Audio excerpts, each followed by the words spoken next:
श्री मात्रे नमः। मेरे इस चैनल इनर वॉइस में आप सभी का बहुत ज़्यादा स्वागत करते हुए आज की इस वीडियो में मैं आप सभी के साथ शेयर करने जा रही हूँ कि श्री यंत्र जो कि माँ भगवती श्री महात्रिपुर सुंदरी का एक विग्रह स्वरूप श्री महालक्ष्मी का विग्रह स्वरूप माना जाता है। तो जिनकी नव आवरण पूजा से साधकों को अपने जीवन में बहुत सारे बदलाव और बहुत सारी सफलता, ऐश्वर्य, प्रसन्नता, सुख, शांति, संपूर्णता का एहसास होता है। तो श्री यंत्र की विग्रह पूजा के तहत आज की इस वीडियो में मैं आप सभी के साथ शेयर करने जा रही हूँ चतुर्थ आवरण की पूजा किस तरह से करनी है। माँ भगवती की प्रसन्नता हेतु आप चतुर्थ आवरण की पूजा को पंचामृत या तो फिर सिर्फ दूध से अभिषेक करते हुए, गंगा जल से अभिषेक करते हुए, कुमकुम, अक्षत, पुष्प इस तरह से आप पूजा योग्य सामग्री से और फिर फूलों से भी, पुष्पों से भी माँ भगवती की पूजा कर सकते हो। माँ भगवती का चतुर्थ आवरण की आज हम बात करेंगे। तो हर एक पूजा से पहले आपको अपना अंगन्यास और करन्यास भी करना बहुत बहुत बहुत ही जरूरी होता है, क्योंकि अंगन्यास और करन्यास से देह शुद्धि हो जाने के बाद आप जो भी पूजा करोगे वो सीधी माँ के पास पहुंचेगी। माँ भगवती आपको आपसे आपके द्वारा की गई पूजा को, प्रार्थना को तुरंत ही सुनती है। तो चतुर्थ आवरण में आज हम जानेंगे कि चतुर्थ आवरण की कौन कौन सी देवियां हैं और अपने साधक को जीवन में किस तरह से वो सारी की सारी देवियां मदद होती हैं।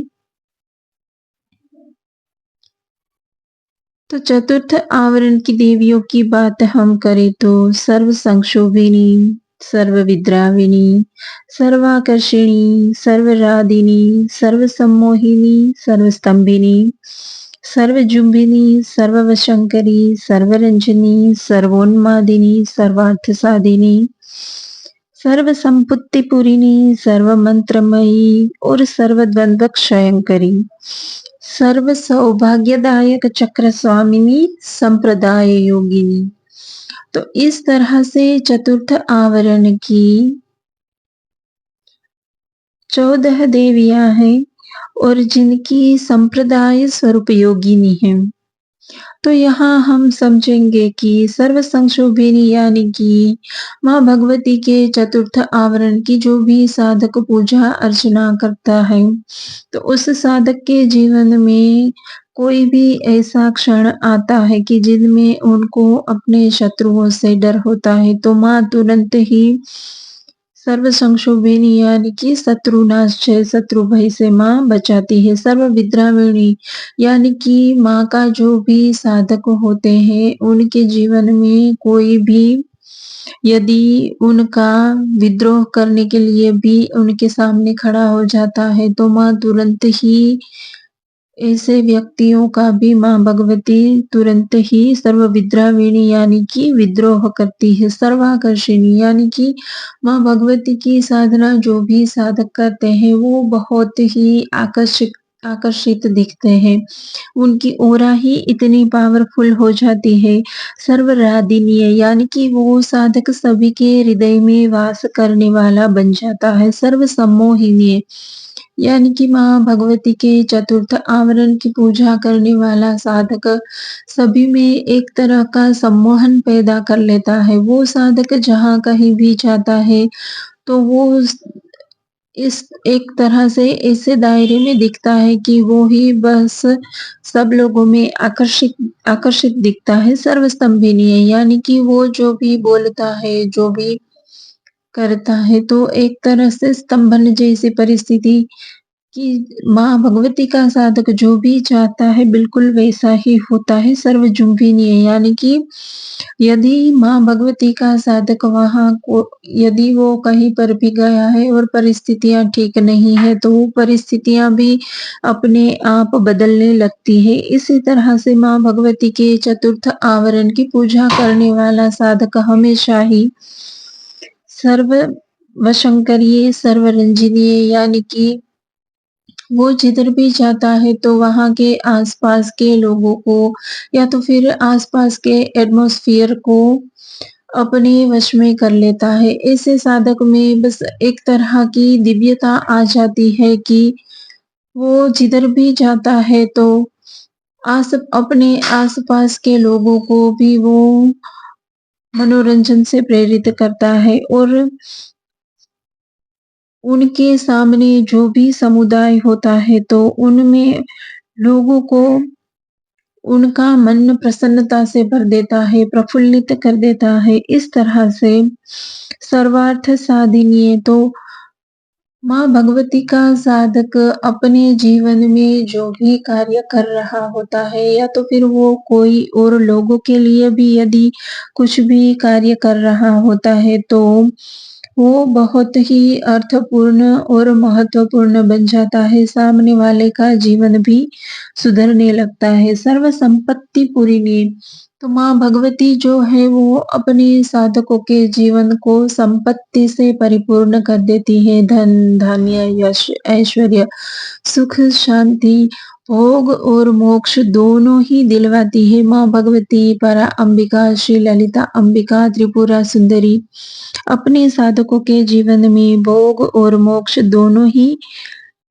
पर्याप्त करवाती है। सर्व मंत्रमयी तो माँ भगवती का साधक दिन रात यदा कदा जहाँ कहीं भी जाता है तो उनमें माँ भगवती का मंत्र स्वरूप उनका एक निजी जीवन में भी माँ भगवती की उपस्थिति मंत्र स्वरूप से भी बनी रहती है। सर्वद्वंद्व क्षयंकरी यानी कि माँ भगवती की साधना करने वाले साधक के जीवन में यदि किसी भी तरह का द्वंद्व आता है वाणी से जो कि होता है तो वो भी माँ तुरंत ही समाप्त करती है।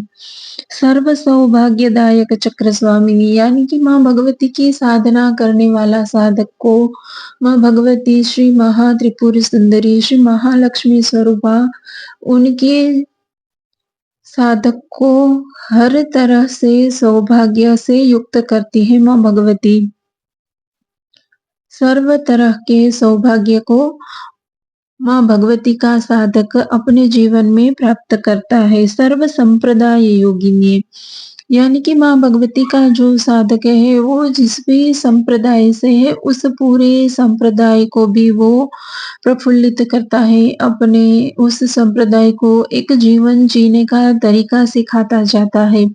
इस तरह से यदि कोई भी साधक माँ भगवती श्री महात्रिपुर सुंदरी के चतुर्थ आवरण की पूजा धूप दीप नैवेद्य पुष्प अक्षत और इसी के साथ साथ कोड़ियाँ गोमती चक्र आदि से भी आप माँ भगवती की पूजा कर सकते हो। साथ ही साथ हो सके तो आप सिनेमन जिन्हें हम बेलीफ बोल सकते हैं इनसे भी माँ की पूजा जरूर से करनी चाहिए। फिर माँ को गन्ने का रस से अभिषेक भी ज़रूर से करना चाहिए। चतुर्थ आवरण की पूजा जो कि साधक को हर तरह से उनकी मनोकामनाओं को पूर्ण करने वाला होता है। तो इस तरह से माँ भगवती परा अंबिका की साधना करने वाला साधक अपने जीवन में उच्च स्थान अग्रता क्रम हासिल करता है और सर्व सौभाग्य को प्राप्त करता है। उनके साथ अपने जीवन में जुड़े हुए सभी लोगों को भी वो आगे लेकर जाता है। इस तरह से माँ भगवती का साधक सिर्फ खुद का ही नहीं बल्कि अपने साथ रहने वाले पारिवारिक सदस्यों और अपने सोसाइटी के आस-पास के लोगों का, पशु-पक्षियों का, प्रकृति का, सभी का कल्याण करता चलता जाता है। तो इस तरह से माँ भगवती श्री महात्रिपुर सुंदरी के विग्रह स्वरूप चतुर्थ आवरण की पूजा के ऊपर ये थी मेरी कुछ इन्फॉर्मेशन गाइस। आशा करती हूँ मेरी ये वीडियो आप सभी को बहुत ही हेल्पफुल रही होंगी। सो थैंक यू, आप सभी ने मुझे इतना शांति से, ध्यान से सुना, इसके लिए हो सके तो मेरी इस वीडियो को लाइक, शेयर एंड सब्सक्राइब ज़रूर से कीजिएगा फ्रेंड्स। कमेंट्स भी यदि आप चाहो तो कर सकते हो। Thank you.